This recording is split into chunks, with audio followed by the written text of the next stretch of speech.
최근에 일어난 오래된 사건들도 아니고 최근에 일어난 사건들을 좀 나열을 해 봤습니다.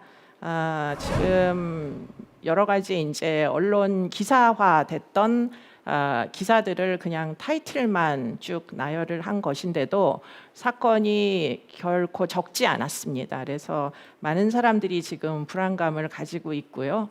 그리고 그중에서도 가장 인제 불안감을 많이 갖게 된 사건은 아무래도 인제 안인득 사건이다라고 보입니다. 실명을 제가 거론하는 이유는 이미 인제 신상 공개가 되었죠. 실제로 여러 가지로 이미 현행범으로서 체포가 되었고, 그렇기 때문에 증거는 차고 넘치고, 그리고는 인명 피해가 5명이나 났던 사건이기 때문에 공공의 알 권리를 위해서 일단은 신상을 공개한다는 결정이 내려졌고요. 그렇기 때문에 제가 그분의 성함을 그냥 언급을 하더라도 좀 양해를 해 주십시오. 왜냐하면 사실은 이분 개인이 특별하다기보다 지금 안인득 씨가 처해 있던 상황을 우리가 앞으로 계속 유사한 위험이 또 발생하지 않도록 하려면 불가피하게 여러 가지로 언급을 해야 될 그런 인제 이유가 있기 때문에 지금 실명을 거론하도록 그렇게 하겠습니다. 2019년 4월 17일 새벽 경남 진주의 한 아파트에서 방화 및 묻지마 살인 사건이 발생했습니다. 진주 방화 살인 피의자 안인득은 자신이 살고 있는 아파트에 불을 지른 뒤 대피하는 주민들을 상대로 흉기를 휘둘러 5명이 숨지고 15명이 부상을 당했는데요.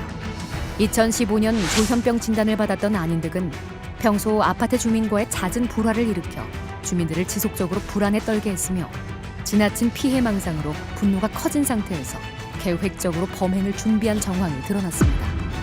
특히 사건 당시 비교적 힘이 약한 여성이나 노약자를 대상으로 공격했으며 방화 살인 사건의 희생자 중 한 명인 18살 여고생을 위협하는 모습이 CCTV에 포착되기도 했는데요. 체포 후 안인득은 자신이 그동안 당해온 불이익에 대한 억울함만을 토로했으며 범행에 대한 뉘우침은 찾아보기 힘들었습니다.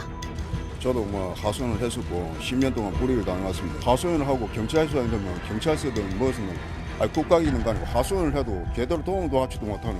왜 저런 사람 인권을 보호해주고 인권을 존중해주지 않는 사람 저 사람 인권을 존중해주면서 사양을 안 시키는지 너무 마음 아파요.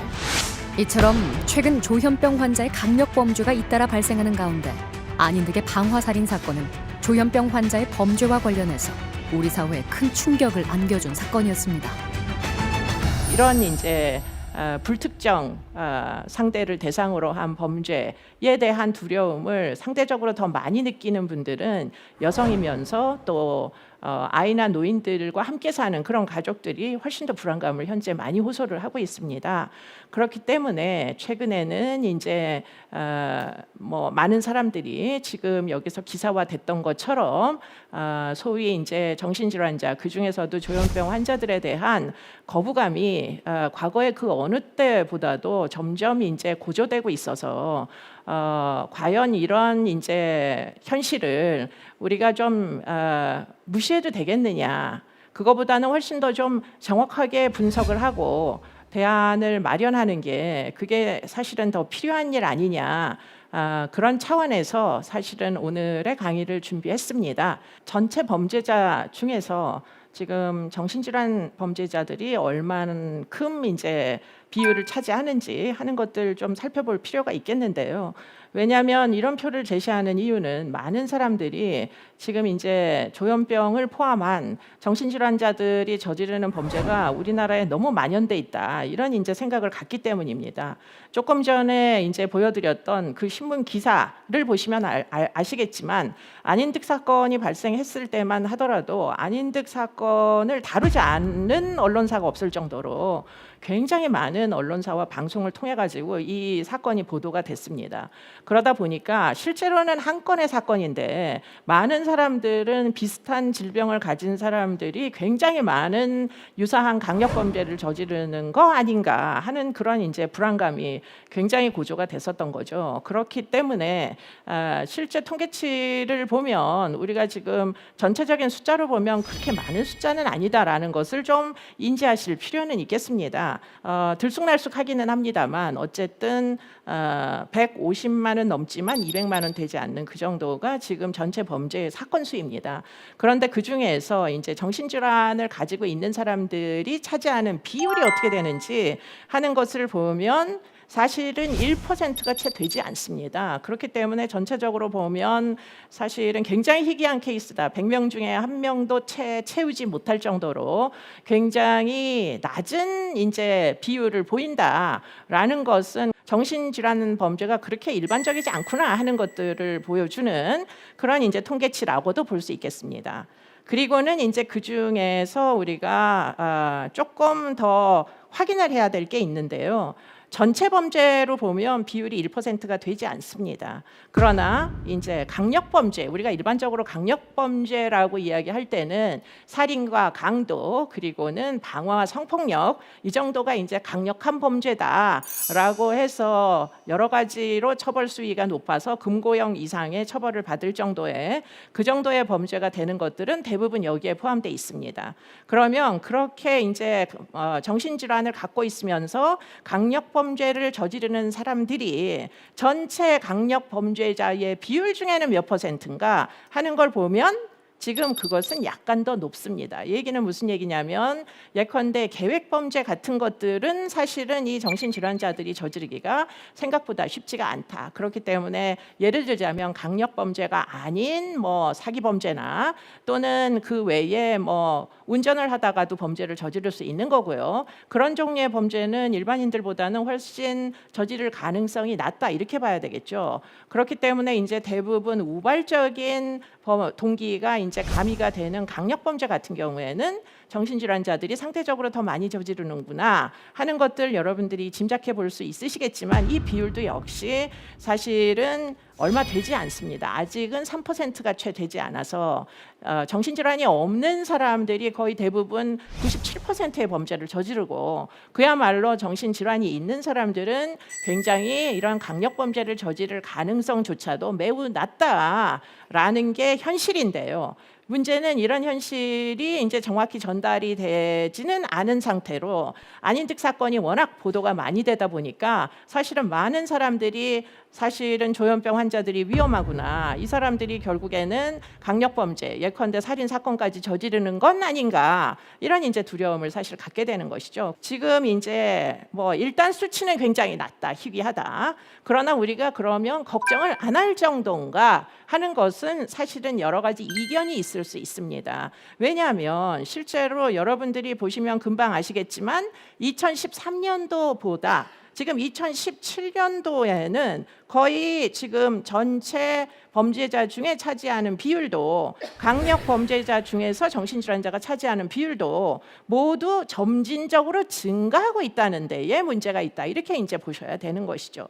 그렇기 때문에 사실은 이런 증가 추세는 무엇인가 우리 사회 내에서 정신질환자들에 대한 관리가 제대로 되고 있지 않은 것을 단적으로 보여주는 사례일 수도 있다. 심지어는 범죄를 저지르는 정신질환자에 대해서도 사실은 관리가 좀 더 충실하게 되었다면 아마 이 수치는 증가 추세에 도달하지 말아야 됐었겠지만 그러나 지금 이 수치는 비율은 계속 증가 추세다. 이런 얘기는 지금 이 시점에서는 무엇인가 좀 더 타이트한 대안이 필요하다 이렇게 얘기를 할 수 있을 것이고요. 그 타이트한 대안이 필요한 구체적인 사례는 바로 그것이 안인득 사건이었다 이렇게 보시면 좀 더 이해가 쉬우실 겁니다. 자, 그러면은 지금 이제 정신질환과 연관된 내용을 잠깐 살펴보도록 그렇게 하겠습니다.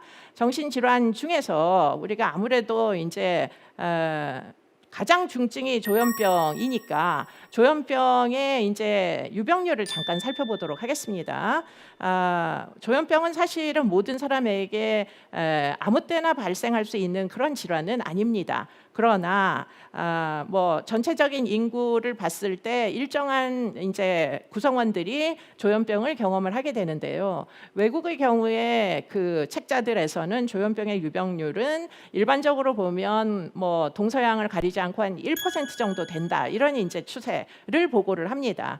그런데 우리의 경우에는 조현병으로 확인된 사람들의 유병률을 보면 지금 한 0.5% 정도가 확인이 되고 있습니다. 그렇기 때문에 지금 일반적인 전 세계적인 뭐 일반적인 유병률보다는 사실은 발견되는 조현병 환자들이 우리나라에서는 좀 적은 편이다. 이런 연유는 아무래도 조현병 환자들에 대한 여러 가지 부정적인 낙인이 있기 때문에 사람들이 치료 세팅으로 넘어올 수가 없어서, 예컨대 집안에서는 조현병을 앓고 있지만 아무래도 우리 집 식구 중에 조현병 환자가 있다는 걸 외부에 알리는 걸 꺼리는 가족들이 의료기관으로 이런 환자들을 전달하지 않는 이런 여러 가지 전달 체계의 허술함으로 인해 가지고 사실은 파악할 수 있는 유병률이라는 게 전 세계의 공통적인 기준보다는 지금 현저히 떨어진다. 이것도 또 한 가지 문제일 수 있습니다.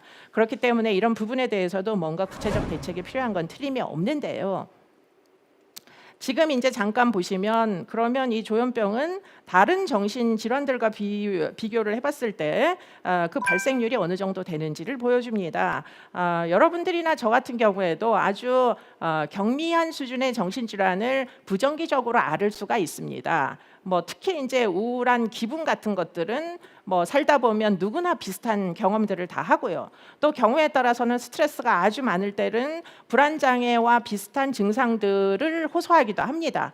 스트레스성 질환 같은 것들이 이제 대표적인 사례들인데요. 그렇게 되면 스트레스가 굉장히 많이 느껴지는 그런 이제 세팅을 피하려는 불안감이 생길 수도 있는 거죠. 그렇기 때문에 전체적으로 그런 아주 경미한 수준의 정신질환까지를 보면 비율적으로 보면 한 거의 30% 정도의 인구가, 대한민국 사람들도 정신질환을 평생 동안 사실 경험할 수도 있다. 그렇기 때문에 정신질환이라는 게 굉장히 희귀한 소수의 그들의 문제만은 사실은 아니다. 이런 것들을 좀 이해를 해주셨으면 좋겠고요. 그러나 이제 그런데 비해서 조현병은 역시 그 중에서도 가장 중증이고 가장 소수의 사람들만이 경험하는 질환이다. 이렇게 이제 보시면 되겠습니다. 조현병에는 크게 이제 대충 보면 4가지 증상이다, 이렇게 이제 볼 수가 있고요. 뭐 가장 대표적인 증상이다라고 하면 여러분들도 대부분 다 이해하시겠지만 이제 환각이나 환청 같은 일종의 이제 남들이 보이지 않는 또는 남들이 듣지 않는 감각을 호소하는 그런 것들을 경험하는 이제 환각이라는 게 굉장히 두드러진 특징이고요. 그리고는 그것과 함께 대표적인 증상 중에 하나는 망상입니다. 이 망상은 꼭 조현병이 아니어도 일시적으로 좀 살다 보면 어려움이 있을 경우에 그것에 대한 일종의 방어 기제로 과대망상 같은 것들을 키우는 사람들도 있을 수 있습니다. 현실이 너무 힘들다 보니 그 힘든 나의 자아상을 그대로 수용을 하면 내가 도저히 생존을 유지하기가 어렵기 때문에 내 현실보다는 내가 좀 나은 사람이다 라는 생각에 골똘히 빠져서 인터넷이나 이런 것들을 통해 가지고 사실은 내가 현재의 내 모습보다는 좀 더 나은 사람처럼 보이고자 하는 그런 노력들을 하는 사람들도 물론 있을 수 있습니다. 그런데 문제는 그런 종류의 이제 현재의 그 정확한 현실에 대한 정확한 판단이 현실에서부터 발을 띄었을 때, 예컨대 현실 판단 능력상의 현저히 손상이 생기면서 망상이라는 것에 빠지기 시작하면 그것이 단순한 뭐 자신을 이렇게 과대하게 지각하거나 또는 좀 다른 사람에 대한 피해의식 정도가 있거나 하는 현실 판단 능력이 여전히 유지되는 사람하고는 약간 다른 차이를 보이는 일종의 이제 증상이라는 것들이 진행될 수 있습니다. 물론 뭐 처음부터 조현병이라고 진단을 받지 않는 수도 있을 겁니다. 예컨대 망상 장애 정도로 진단을 받는 증상 정도만 갖고 있는 사람도 있을 수 있고요. 거기서 점점 더 현실적인 적응력에 문제가 생기면서 부적응이 심해지면서 결국에는 조현병까지 진단을 받게 되는 사람도 있을 겁니다.